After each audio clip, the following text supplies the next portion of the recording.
ये काम तो किया ही नहीं आपने। क्या? ये काम। मुझे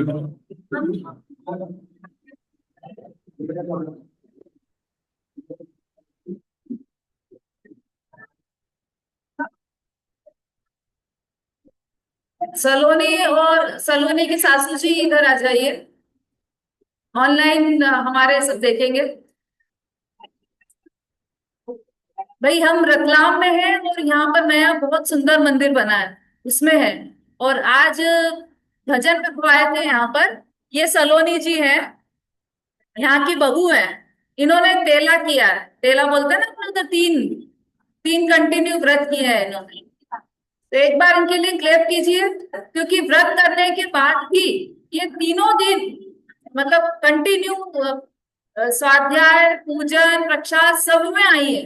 पाठशाला भी एक भी दिन नहीं छोड़ी। ये उनकी सासू जी है, इधर इधर आओ। हाँ, ये सासू जी है। इन्होंने 10 दिन का मौन व्रत रखा हुआ है।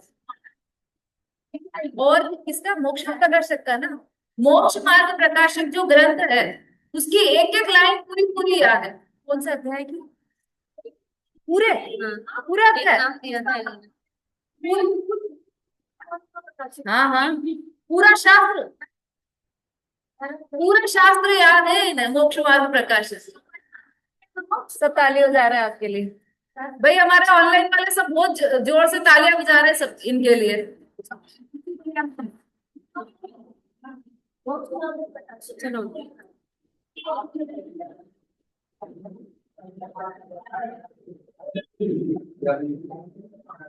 मंगलाचरण। नमो अरिहंताणं, नमो सिद्धाणं, नमो आयर्याणं, नमो उपच्छायाणं, नमो लोये सवसामपूर्णम्। द्रव्य गुण पर्याय का जो नित होवे ज्ञान, शीघ्र लहे सम्यक पद, पावे पद निर्वाण, पावे पद निर्वाण।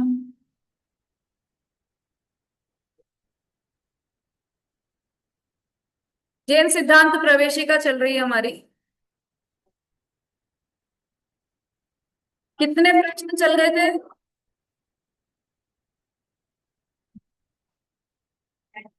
हाँ, 65।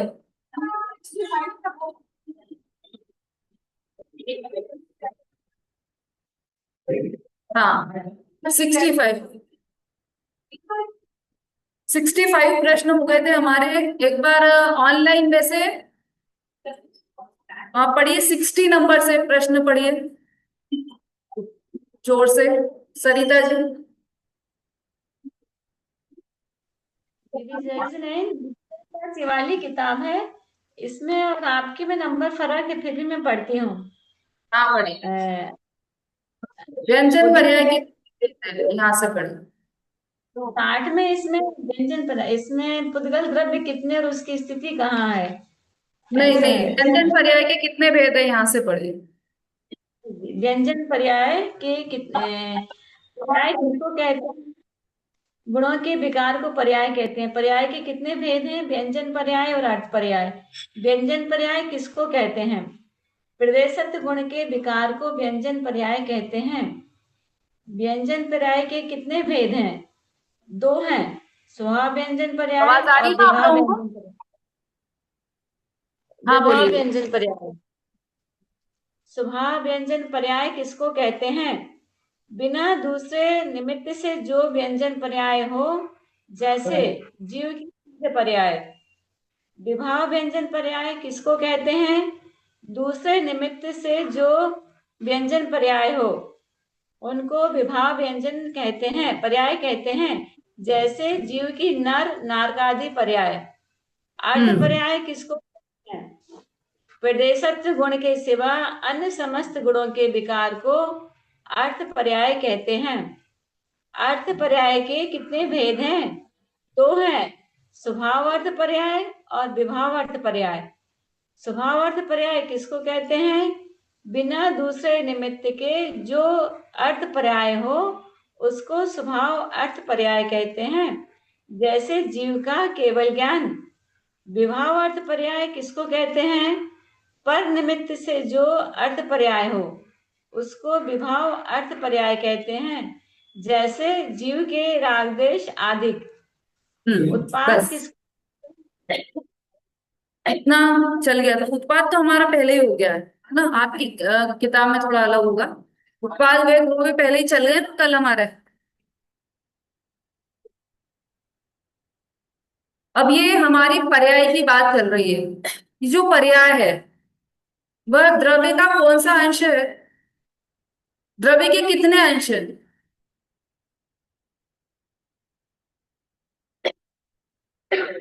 कोई बता सकता है?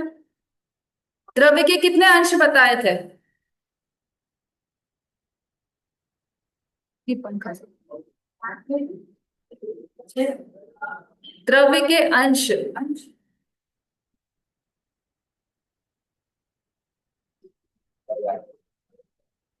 हम्म। अरे कल वो डिटेल में चला था। कल मतलब परसों, कल तो क्लास नहीं लगी थी अपनी। वो किसी को भी नहीं ध्यान है? तो नर्सों भी तो चला था यही विषय। उत्पाद में ध्रुव चला था कि नहीं चला था? द्रव्य के दो अंश हैं, एक उत्पाद रूप है और एक द्रव्य है, मतलब द्रव्य रूप है। उत्पाद रूप है और द्रव्य रूप है, और इन सबको मिला के एक द्रव्य बनता है। ठीक है, तो द्रव्य के दो अंश हो गए। अब ये भी बात चली थी हमारी कि अंश कहाँ पे है, ये इधर उत्पाद है और इधर द्रव्य है, ऐसा नहीं है। पूरी वस्तु एक ही है, पर ये जो अंश किए हैं ना हमने भेद, वो कहाँ पर किए हैं? हाँ, और कोई? ये जो भेद किए हैं हमने केवल ज्ञान में किए हैं, वस्तु में कोई भेद नहीं है।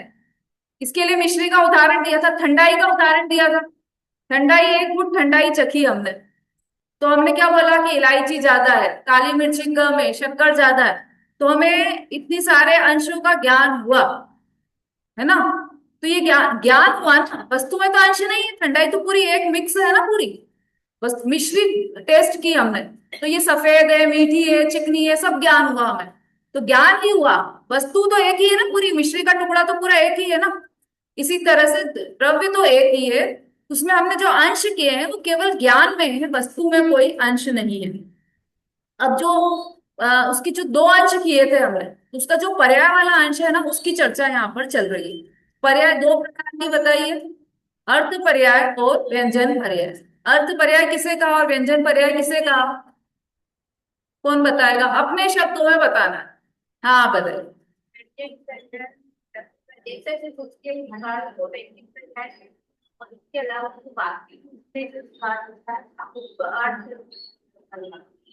ठीक है, तो फिर विकार हो गया। विकार हाँ बिल्कुल, विकार मतलब विशेष कार्य। यहाँ पर विकार का मतलब विभाव नहीं है, विशेष कार्य है। तो प्रदेशत्व गुण का जो कार्य होगा वह क्या कहलाएगा? हाँ, व्यंजन पर्याय।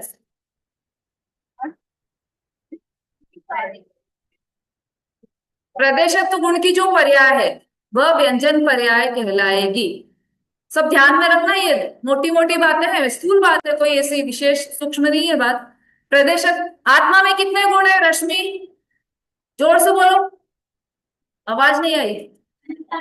हाँ, आत्मा में अनंत गुण है, और बाकी के सब द्रव्यों में, सब में अनंत गुण है, सभी द्रव्यों में अनंत गुण है। पुद्गल हो, धर्म हो, अधर्म हो, आकाश हो या काल हो, सब में अनंत गुण है। तो ये जो अनंत गुण है ना, उसमें से एक प्रदेशत्व गुण है, सामान्य गुण है तो सब में है वो प्रदेशत्व गुण। उस प्रदेशत्व गुण का कार्य क्या है? सलोनी जी, प्रदेशत्व गुण का कार्य क्या है? हाँ, बोलिए। नहीं मालूम तो सुनो आप ध्यान से, अभी बता रहे हो और अभी पूछेंगे अब। ऐसा नहीं कि हमने पहले बताया और आज पूछेंगे, है ना। जो आत्मा में कितने गुण है, चलो ये बताओ। हाँ, अनंत गुण है आत्मा में, ठीक है। तो उसमें से प्रदेशत्व नाम का जो गुण है, उसका काम क्या है? उसका काम है आकार बनाना। प्रत्येक द्रव्य किसी न किसी आकार में अवश्य है। हाँ, ऑनलाइन वालों के सबके हैंड रेस हो रहे हैं, लेकिन अपन यहाँ पर थोड़ा नए लोग भी है ना, उनको समझाते हुए चल रहे हैं, फिर आपसे पूछे। प्रदेशत्व गुण का मतलब जो कोई भी द्रव्य है, कितने द्रव्य है विश्व में, कौन कौन से? हाँ, जोर से बोलो, जोर से। कितने हो गए? हाँ, फिर से बोलो, अब गलत हो गया था ना। Very good. ये छह द्रव्य है, ये छहों ही द्रव्य में अनंत गुण है। और प्रत्येक द्रव्य में प्रदेशत्व गुण भी है, प्रत्येक द्रव्य में। इस प्रदेशत्व गुण के कारण क्या हुआ कि वो द्रव्य कोई आकार बना, उसमें कोई ना कोई आकार में रहेगा। भले कभी चेंज भी हो जाए आकार, लेकिन आकार तो उसका रहेगा, प्रत्येक द्रव्य का आकार। तो ये आकार किस कारण है? प्रदेशत्व गुण के कारण। ठीक है। जो भी कार्य हो रहा है द्रव्य में, उसका गुण है, कारण, उसका कारण गुण ही है। जैसे समझ लो ये काला रंग है ना। कौन सा रंग है? काला ही है ना। तो ये काला रंग है, क्यों है इसका काला रंग? कौन सा गुण है? प्रदेशत्व गुण के कारण तो आकार है। हाँ, वर्ण गुण। क्योंकि ये जो पुद्गल द्रव्य है, ये पुद्गल जीव तो नहीं है ना, ये तो पुद्गल द्रव्य है। पुद्गल द्रव्य में स्पर्श, रस, गंध, वर्ण, ये गुण पाए जाते हैं। वर्ण गुण की पर्याय क्या है? कालापन। स्पर्श गुण की पर्याय क्या है? चिकनापना। ऐसे सब गुण की पर्याय होगी। ऐसा कोई भी गुण नहीं होगा जिसकी पर्याय ना हो, मतलब सब गुण कार्य करते हैं। तो अब ये जो प्रदेशत्व गुण है, वही आभा भाभी जी ने बोला था कि ये तो वापस समझना है, वो ही नहीं आ पाया आज।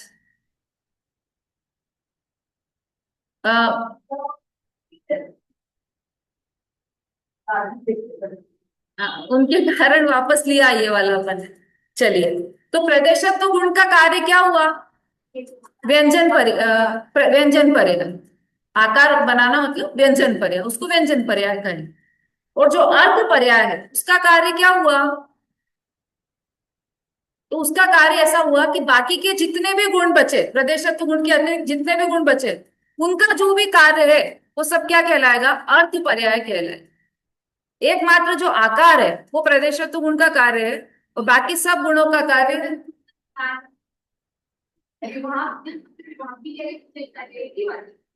विकार मतलब विशेष कार्य अलग है, विभाव अलग है।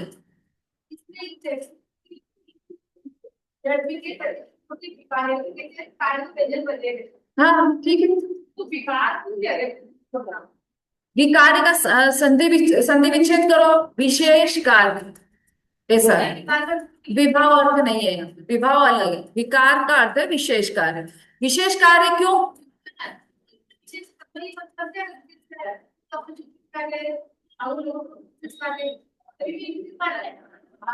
हाँ, पर जो प्रदेशत्व गुण का विशेष कार्य है वो आकार बनाना है, इसलिए यहाँ पर ऐसा लिखा है।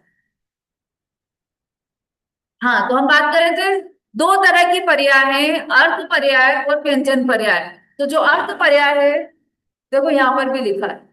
व्यंजन पर्याय प्रदेशत्व गुण की पर्याय है। अर्थ पर्याय है प्रदेशत्व गुण के अतिरिक्त जितने भी गुण हैं उन सब की पर्याय क्या कहलाती है? नहीं, अर्थ पर्याय किसने बोला? स्वभाव। हाँ, स्वभाव नहीं, अर्थ पर्याय। गलत हो जाएगा फिर वो। ध्यान में रखो बस। प्रदेशत्व गुण का जो कार्य कहें या परिणमन कहें, वो है, बोलना जरा सब एक साथ, क्या है वो?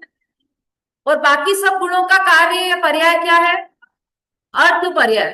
ठीक है। आप बोल नहीं सकते तो आप मन मन में बोल लो, है ना। चलिए, तो अब इसी में से समझ लेते हैं हम। ये जो व्यंजन पर्याय है, इसकी दो भेद है। फिर अर्थ पर्याय के भी दो भेद है। बहुत सिंपल हो गया, ये तो दोनों के एक जैसे भेद है, लेकिन इसके अर्थ में अंतर है। अब कैसे अंतर है? हाँ, स्वभाव व्यंजन पर्याय। अब व्यंजन पर्याय तो आकार को कहा ना। आज ये माइक कुछ कम काम कर रहा है ऐसा लग रहा है मुझे। नहीं, ठीक है। चलो, नहीं है, मेरे पास में कर लिया, कोई दिक्कत नहीं।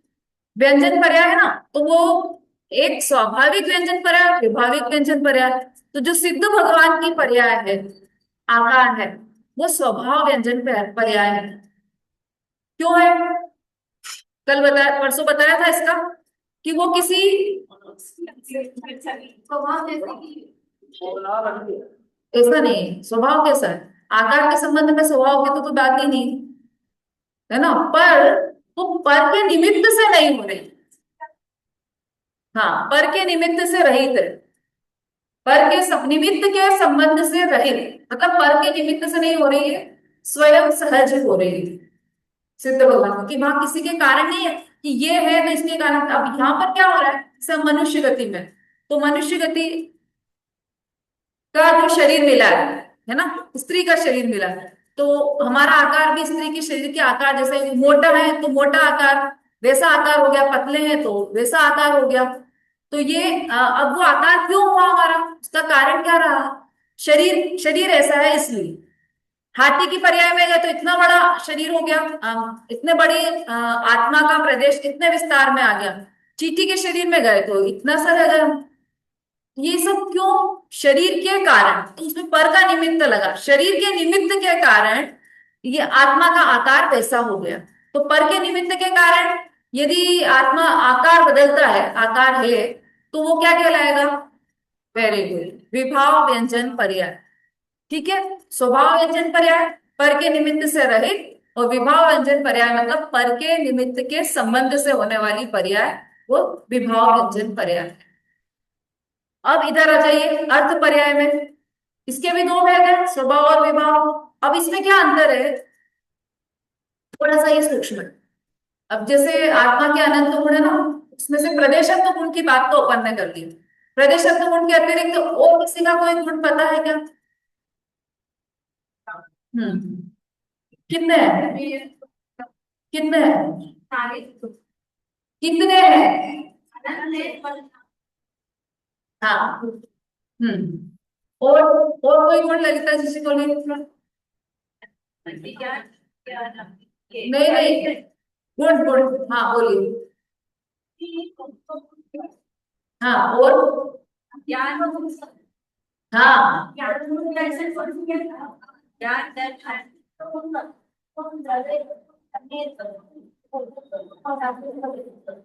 बिल्कुल सही। ठीक है, अच्छा, हाँ, और कोई गुण ध्यान आ रहा है किसी को?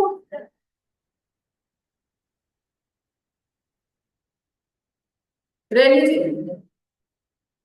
इसी प्रदेशत्व गुण के अलावा पांच गुण और है। वस्तुत्व, द्रव्यत्व, प्रमेयत्व और एगम बहुत्व। हाँ, प्रदेशत्व तो हो गया ना। अरे, प्रदेशत्व के गुण के अतिरिक्त बात चल रही है यहाँ। ये आरती जी। जी जी, वैसे तो अनंत गुण है, पर मुख्य रूप से जो 6 गुण कहे हैं सामान्य, उसमें प्रदेशत्व गुण के अलावा अस्तित्व, वस्तुत्व, द्रव्यत्व, प्रमेयत्व और अग्र लघुत्व से 5 गुण और हैं। बस। वैसे तो अनंत गुण है दीदी, मतलब द्रव्यों में अनंत गुण है, पर मुख्य रूप से सामान्य 6 गुण कहे गए हैं उसमें। सही है, सही है, बिल्कुल सही है। अब ये द्रव्य की बात की तो हमने ऐसा किया, लेकिन हम जीव की बात कर रहे हैं, तो जीव के तो और भी है ना, ज्ञान, दर्शन, सुख, वीर, ज्ञान, प्रबोध। दर्शन, सुख, वीर, हाँ। जी जी। ऐसे अनंत गुण, बहुत बढ़िया, बिल्कुल सही उत्तर है आपका। तो ये जो अनंत गुण है, अब इन अनंत गुणों में से कौन कौन से गुण कार्य करते हैं, कौन से कार्य नहीं करते? ज्ञान गुण तो करता है, और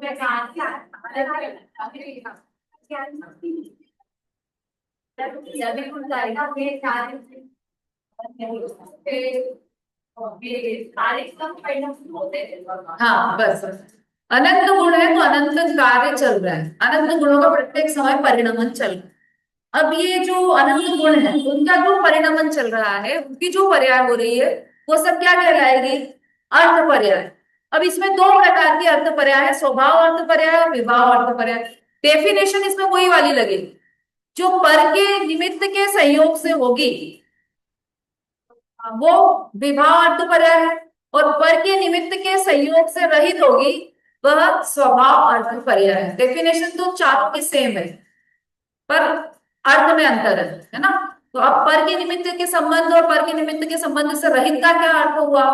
तो ये जो स्वभाव अर्थ पर्याय है, अब इसमें जैसे केवल ज्ञान हो रहा है वहां पर, अनंत भगवान को केवल ज्ञान हो गया है ना। केवल ज्ञान किस कारण हो रहा है? क्योंकि तीन लोग जानने में आ रहा है केवल ज्ञान में। तो तीन लोग के कारण केवल ज्ञान हो रहा है क्या?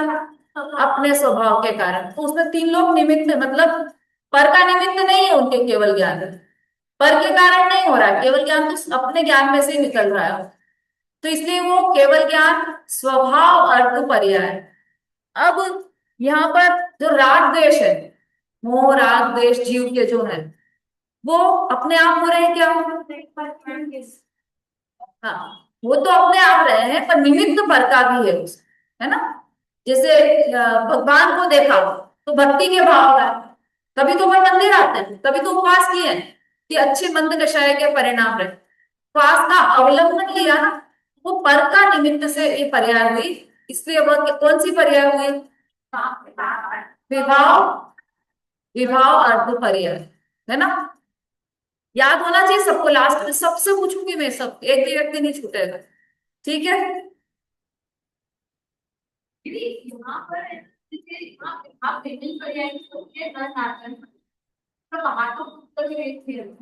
और जबकि हिंदी में बात नहीं करते, उत्तर में नहीं कहते तो किसी दो का उत्तर हुए भूतगल का हर कार्य पर्याय शब्द ही रहता है। हाँ, आकार ही आया नहीं, आत्मा का आकार भी तो वैसा ही हुआ ना। अभी तो बताया, आप मोटे हो तो आत्मा का प्रदेश भी तो मोटे वैसे हो गए ना। हाथी बने तो आत्मा की प्रदेश पूरे हाथी में फैले, चींटी बने तो इतने से इतने में सिमट गए असंख्यात प्रदेश अपने। किसमें? अर्थ पर्याय में, रागदेश आदि।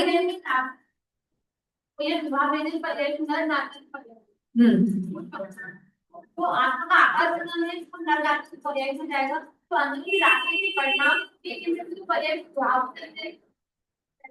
हाँ, विवाह और तो पर्याय है ना। राग द्वेष मोह, मतलब पर के लक्ष्य से होने वाले परिणाम, वो सब विभाव अर्थ पर्याय कहलाएंगे। और पर के लक्ष्य से, पर के निमित्त से होने वाला आकार, वो विभाव अर्थ पर्याय कहलाएगा। बिल्कुल सिंपल। अब 67 नंबर का प्रश्न है आपके, इसमें जो भी हो निकाल लीजिए।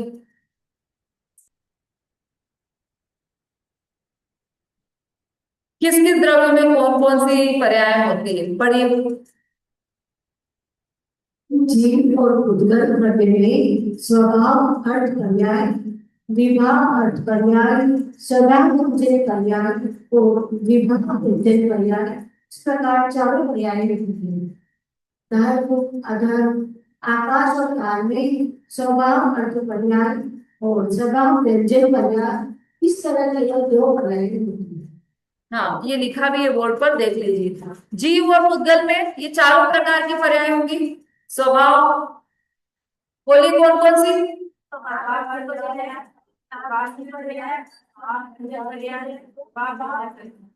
किस किस में?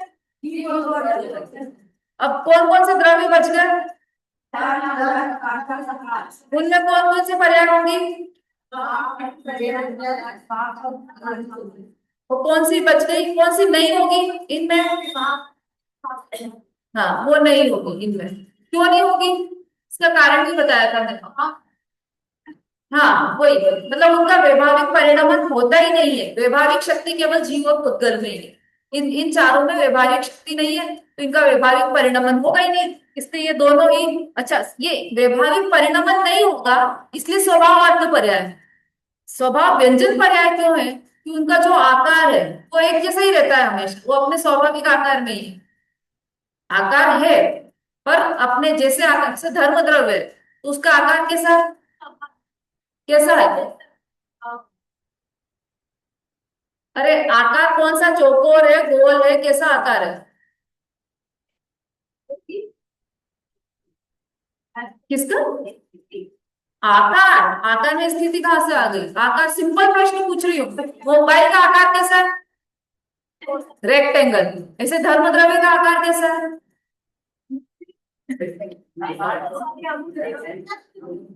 हाँ हाँ। अरे अमूर्ति, अमूर्ति के तो प्रदर्शित तो गुण है नहीं उसमें, है ना? तो प्रदर्शित तो गुण है तो आकार तो होगा कुछ ना कुछ, चाहे मूर्ति को चाहे अमूर्ति को।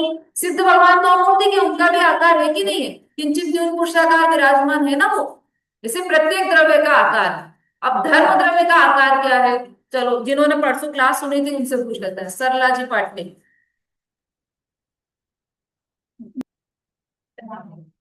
अनम्यूट कीजिए, पहले आपको अनम्यूट करना पड़ेगा। हाँ अब हो गया है, अब बोलिए। लोकाकाश के जैसा। बिल्कुल सही, बहुत बढ़िया। देखो इन्होंने सुनी थी ना परसों क्लास। लोकाकाश का आकार है ना ऐसा ऐसा और ऐसा ऐसा। तो धर्म द्रव्य लोकाकाश के बाहर तो है नहीं, तो जितने में लोकाकाश है उतना ही धर्म द्रव्य, तो आकार भी वैसा का वैसा ही हुआ। नहीं, अभी धर्म अधर्म द्रव्य की बात चल रही है।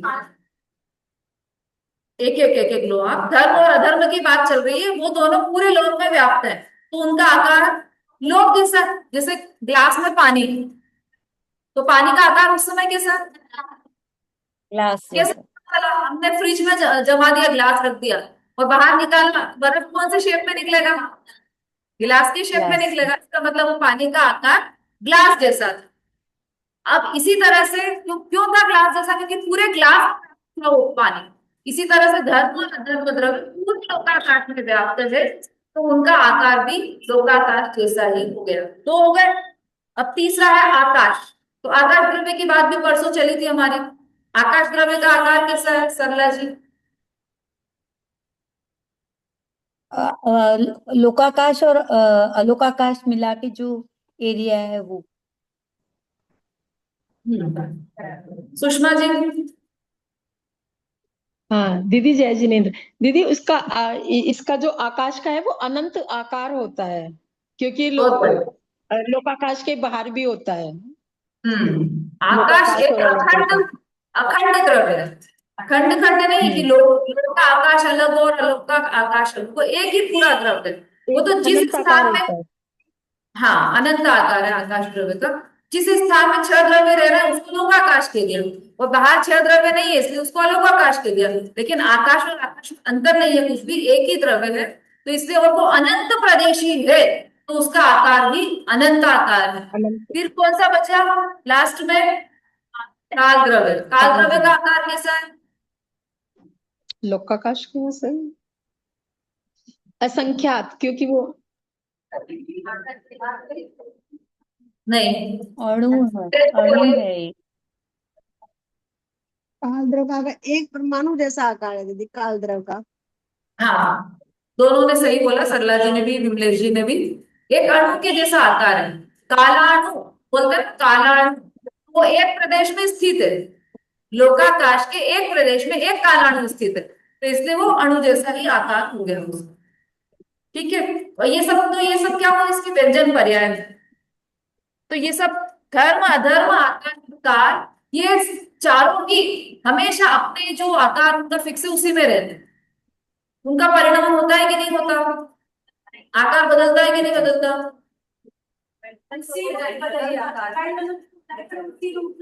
हाँ बिल्कुल सही।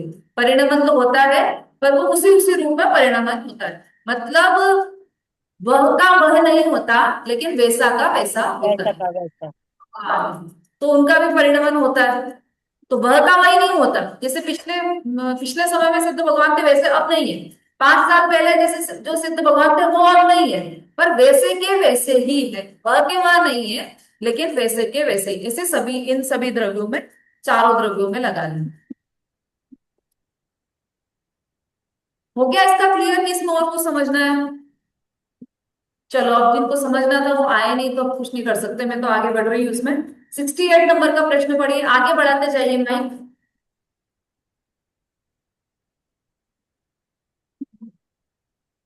अनुजीवी गुण किसको कहते हैं? भाव स्वरूपी गुण को अनुजीवी गुण कहते हैं। जैसे दर्शन, ज्ञान, गुण, चेतना, सम्यक, चारित्र, सुख, स्पर्श, रस, गंध और वर्ण आदि। ये सब अनुजीवी गुण है। भाव स्वरूपी मतलब भाव मतलब जो भाव धातु है वह उसका अर्थ है होना। होना, भाव मतलब होना। तो होने रूप जो गुण है वो है दर्शन, ज्ञान, चेतना, ये होने रूप गुण है। सम्यक, चारित्र, ये सब होने रूप गुण है। अस्थि रूप गुण है। स्पर्श, रस, गंध, वर्ण, ये सब अस्थि रूप, ये पुद्गल के हैं, वो जीव के हैं, पुद्गल के हैं, लेकिन दोनों ही भाव स्वरूपी गुण हैं, इसलिए इनको अनुजीवी गुण कहते हैं। नेक्स्ट। प्रतिजीवी गुण किसको कहते हैं? वस्तु के अभाव स्वरूप की धर्म को प्रतिजीवी गुण कहते हैं, जैसे नास्तिक, अमूर्त, अचेतन। अनुजीवी गुण और प्रतिजीवी गुण, भाव स्वरूपी गुण को अनुजीवी गुण कहते हैं और अभाव स्वरूपी गुण को प्रतिजीवी गुण कहते हैं। अभाव स्वरूपी मतलब अब जैसे ये दो चीजें हमारे पास है ना, ये पहले भी ऑनलाइन वालों को तो उदाहरण भी याद हो गया होगा। ये दो चीजें हैं हमारे पास, है ना, ये क्या है और ये, हाँ नहीं सही, अभी तो उदाहरण चल रहा है मोबाइल और रुमाल। अब ये जो मोबाइल है इसमें इसके गुण तो है पर इसमें रुमाल के गुण नहीं है। रुमाल, मोबाइल में मोबाइल का अस्थि है, अस्तित्व बना है, उसका है बना है, लेकिन मोबाइल में रुमाल का नास्तित्व बना है। तो नास्तित्व गुण भी मोबाइल का ही हुआ ना। अस्थि गुण में मोबाइल का है, नास्तिक गुण में मोबाइल का है कि वो अपने इसमें रुमाल को प्रवेश नहीं होने दे रहा है। तो नास्तित्व गुण भी मतलब मेरे में मोबाइल कहेगा कि मेरे में रुमाल की नास्ती है, तो ये गुण भी मोबाइल का होगा। अस्थि गुण में मोबाइल का है, नास्तित्व गुण भी मोबाइल का है। अब देखो यहाँ पर क्या लिखा है, प्रतिजीवी गुण वस्तु के अभाव स्वरूपी धर्म को प्रतिजीवी गुण कहते हैं। जैसे नास्तित्व, अमूर्तत्व, अचेतनत्व। नास्तित्व गुण हो गया, इसमें नास्तित्व गुण है कि नहीं है? अस्तित्व गुण, दोनों गुण है, बहुत बढ़िया। तो ये जो नास्तित्व गुण है ना वो अभाव स्वरूपी है, इसमें मतलब इसमें इसका अभाव, इसलिए अभाव स्वरूपी गुण है। तो ऐसे कौन कौन से गुण है? अमूर्तत्व, ये भी नास्तित्व गुण है। कैसे? अजीव, ठीक है, आप आसपास है थोड़ा सा। मतलब एक जो जीव है उसमें अमूर्त तत्व बनेगी, मतलब रूपी बनेगी नास्ती। अमूर्त तत्व मतलब, हाँ अमूर्त तत्व, रूपी बनेगी नास्ती मतलब अमूर्त तत्व। तो वो किसमें है? जीव में ही गुण है। अचेतनत्व, अब ये, हाँ अचेतनत्व लिखा है।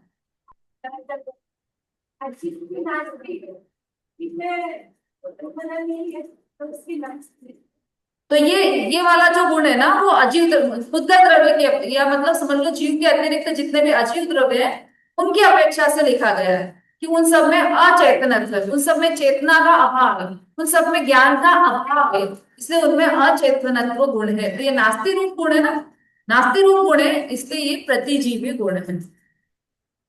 अब नेक्स्ट पढ़िए। जीवों के